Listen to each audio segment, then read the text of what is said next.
நம்ம வாழைப்பூ தோரம் வைக்க போகிறோம். நம்ம அந்த பூவை எப்படி சுற்றிக்கும், நார் இருக்கும்ல, இப்படி சுற்றிக்கும். இந்த பக்கம் கவட்டை இப்படி சுற்றினா அந்த நாரெல்லாம் வந்துடும்.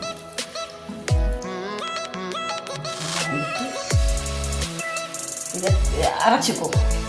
பச்சை மிளகு 4, வெள்ளைப்பூ ஒரு 3, உள்ளி ஒரு 5, கறிவேப்பிலை போட்டு அரைச்சிக்கும். தேங்காய் ஒரு பவுல் போட்டு ஜீரகம் கொஞ்சம் போட்டுக்கலாம்.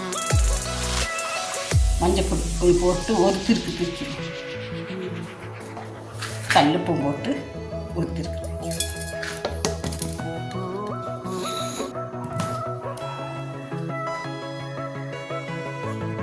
இந்த வாழைப்பூவை தண்ணியில் கண்ட வாழைப்பூவை இந்த இப்படி போட்டுக்கும்.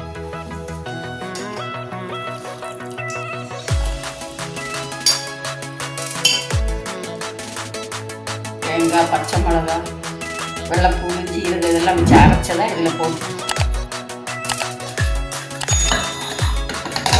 எல்லாம் அப்படியே பண்ணி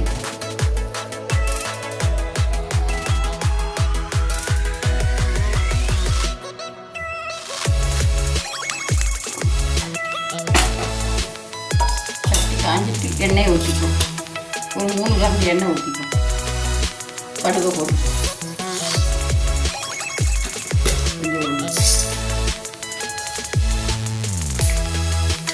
ஒரு வத்தல் மிளகு தூள், சின்ன வெங்காயம்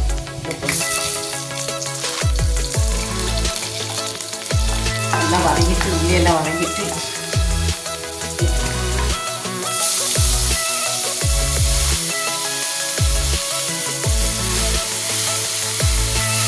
சிம்மை குறைச்சி வச்சுட்டு அரைச்சிடும். வேக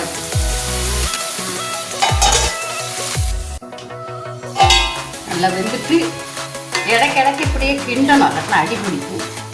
இந்த அவிச்சு வச்சுருக்கோம்ல பாசி பயிரை இதில் போட்டு